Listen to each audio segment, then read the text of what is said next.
তো regular video upload করলে কি হয়? হ্যাঁ, আজকের এই ভিডিওতে আমি তোমাদের এটাই বলতে চলছি যে রেগুলার ভিডিও আপলোড করলে তোমাদের চ্যানেল গ্রো করবে নাকি তোমাদের চ্যানেলে কোনো ক্ষতি হচ্ছে। হ্যাঁ, পুরো ভিডিওটা তোমরা ঠিক করে আজকে দেখো, তোমরা পুরোটা জেনে যাবে যে রেগুলার ভিডিও আপলোড করলে তোমাদের চ্যানেলে ইমপ্রেশন আর ভিউজ বাড়বে নাকি রেগুলার ভিডিও আপলোড করলে ভবিষ্যতে বা এখন তোমাদের চ্যানেলে কোনো কিছুর ক্ষতি হতে পারে।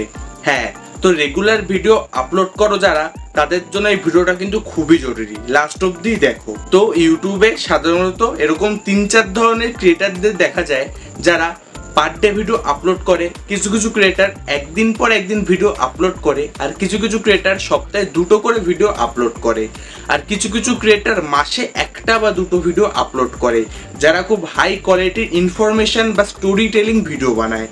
ওকে, আর যারা আমাদের মতো টেক চ্যানেল চালায় তারা রেগুলারলি একটা ভিডিও আপলোড করে বা একদিন পর একটা ভিডিও আপলোড করে, গ্যাপ দিয়ে একদিন করে একটা ভিডিও আপলোড করে। ওকে, আর যারা খুব এডিট করে তারা সপ্তাহে 2টো করে ভিডিও আপলোড করে। এবার ব্যাপার হলো, যারা রেগুলার ভিডিও আপলোড করে তাদের চ্যানেলে দেখতে পারবে যে তাদের প্রথম ভিউজ আসুক বা না আসুক, কিন্তু আস্তে আস্তে তাদের চ্যানেলে ভিউজ আসে। হ্যাঁ, 30 ডেজ যে চ্যালেঞ্জটা, যেটা তোমরা আগে হয়তো অনেকদিন শুনেছো, যে চ্যালেঞ্জটা আমিও কিছুদিন আগে কমপ্লিট করছিলাম, বাট আমার মোবাইলটা ভেঙে যাওয়ার কারণে আমি চ্যালেঞ্জটা কমপ্লিট করতে পারিনি। বাট আমি চ্যালেঞ্জটা 12 দিন কমপ্লিট করেছি। 30 ডেজ চ্যালেঞ্জটা কি, তার আগে তোমরা ভালো করে জিনিসটা শুনে নাও। 30 ডেজ চ্যালেঞ্জ মানে হলো যে 30 দিন তুমি 30টা টানা লং ভিডিও আপলোড করবে। হ্যাঁ, এটাই হচ্ছে 30 ডে ইউটিউব চ্যালেঞ্জ। ওকে, এটা সব ক্রিয়েটাররা যখন নতুন নতুন ইউটিউব চ্যানেল বেলায় তখন তারা এই জিনিসটা কিন্তু করে। ওকে, তো এই চ্যালেঞ্জটা আমিও অ্যাকসেপ্ট করেছিলাম। এই চ্যালেঞ্জটা আমি টানা 12 থেকে 13 দিন করেছি। ওকে, আমি 30 ডেজ করতে পারিনি আমার কিছু সমস্যার জন্য। বাট যেখানে আমার আগে পার ভিডিওতে 20-30টা ভিউ আসতো, যার মধ্যে বেশিরভাগ আমি দেখতাম। ওকে, এই চ্যালেঞ্জটা করার পর প্রথম 12 থেকে 13 দিনের মধ্যে আমার পার ভিডিওতে 150-200 ভিউজ আপ আসা চালু করে দেয়। হ্যাঁ, আমার পার ভিডিওতে 150-200 ভিউজ আসবে, আর কিছু কিছু ভিডিওতে 1000-1500 ভিউজও পার করে গেছে। হ্যাঁ, তো এই যে লোকে বলে না যে রেগুলার ভিডিও আপলোড করলে কি হয়, রেগুলার ভিডিও আপলোড করলে তোমাদের চ্যানেল গ্রো করবে 100%। কেউ আটকাতে পারে না যদি তোমাদের কন্টেন্টের দম থাকে আর তোমরা ঠিকঠাক থাম্বনেল আর টাইটেলটা বানাও। ওকে, আর এর সব থেকে বড় উদাহরণ হচ্ছে আমার নিজের চ্যানেল, যেটা আমি এক্সপেরিমেন্ট করে দেখেছি যে আমি 12-13 দিন ধরে ভিডিও আপলোড করেছি টানা। আমার 30 দিনও কিন্তু টানা ভিডিও আপলোড করার দরকার পড়েনি। তোমরা যদি আমার আগের ভিডিওগুলো দেখো, আমি আগেই বললাম অনেক বেশি কিন্তু তোমরা তফাৎ দেখতে পারবে। এবার এখানে একটা নেগেটিভ জিনিস কি আছে, যখন আমি রেগুলার ভিডিও আপলোড করা বন্ধ করে দিলাম তখন কিন্তু আমার ভিডিওতে 150-200-300-400 ভিউজ যেগুলো আমার আগে আসতো, সেখান থেকে আমার পার ভিডিওতে কিন্তু দেখো এখন ভিউজ আসা কমে গেছে, কারণ আমি কি লাস্ট কিছুদিন কিন্তু টানা ভিডিও ছাড়তে পারিনি। এই একটা নেগেটিভ জিনিস। তোমরা যদি টানা ভিডিও বানাও, তোমরা যখন ভিডিও বানানো খুব কমিয়ে দেবে বা 1-2টো ভিডিও বা 1-2 দিন লেট করে ভিডিও আপলোড করবে, তোমাদের ইউটিউব চ্যানেলে বা তোমাদের ভিডিওতে ভিউজ আসা কমে যাবে। এই একটা নেগেটিভ দিক। বাট এই জিনিসটা বাদ দিয়ে বাকি সব কিছুই পজিটিভ দিক।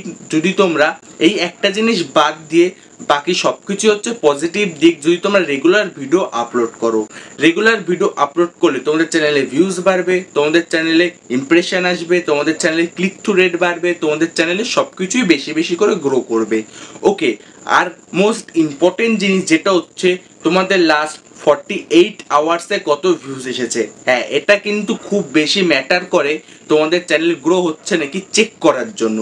তোমাদের চ্যানেলে যদি লাস্ট 48 আওয়ার্সে, ঠিক আছে, নতুন চ্যানেল হিসেবে যাদের মিনিমাম 50 থেকে 100 খানা সাবস্ক্রাইবার আছে, তাদের যদি ভিউজ 500 বা 400 আপ থাকে 48 ঘন্টায় টোটালের আমি কথা বলছি, ঠিক আছে, তাহলে তাদের চ্যানেল খুব ভালো করে গ্রো করছে।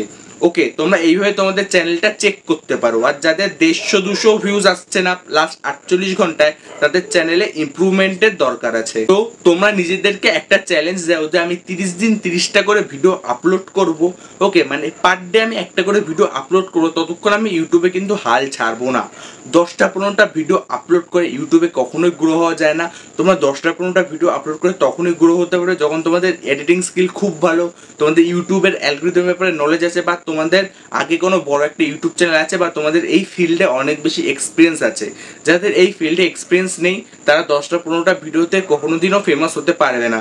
তাদের মিনিমাম তোমরা 3 মাসে 90টা ভিডিও আপলোড করো, কারণ 3 মাসে মিনিমাম 90 দিন হয়, তোমরা এটা জানো। 90টা ভিডিও আপলোড করার পর তোমাদের চ্যানেল 90% লোকের গ্রো হয়ে যাবে। যাদের চ্যানেল গ্রো করবে না তারা অন্য কন্টেন্টে সুইচ করো, তারা যে টপিক নিয়ে ভিডিও বানাচ্ছো সেটা ছেড়ে অন্য টপিকে ভিডিও বানানো চালু করে দাও, কারণ সব টপিক সব কন্টেন্ট ক্রিয়েটারকে স্যুট করে না। তো রেগুলার ভিডিও আপলোড করলে কি হয় তোমরা জেনে গেলে। ওকে, তোমরা রেগুলার ভিডিও আপলোড করা চালু করে দাও, তোমাদেরও ভিউজ, ইমপ্রেশন, ওয়াচ টাইম সবকিছুই বাড়বে। তোমাদের চ্যানেল খুব তাড়াতাড়ি 1000 সাবস্ক্রাইবার 4000 ঘন্টার ওয়াচ টাইম কিন্তু কমপ্লিট করে ফেলবে। ওকে, আর তোমাদের যখন 20-30টা ভিউ থেকে 150-200 ভিউজ এসে তোমাদের চ্যানেলে যখন ভিউজ আসা আগের থেকে একটু কমে যাবে বা থেমে যাবে, তখন তোমরা ডিমোটিভেট হও না, কারণ একটা নতুন চ্যানেলে 150-200 ভিউজ আসাও কিন্তু অনেক বড় ব্যাপার। ওকে, পার ভিডিওতে আমি কথা বলছি। তো ভিডিওটা তোমাদের কেমন লাগলো আমাকে জানিও। এরকম ইন্টারেস্টিং ভিডিও আমি আমার এই ইউটিউব চ্যানেলে আনতে থাকি। দেখা হচ্ছে পরের ভিডিওতে।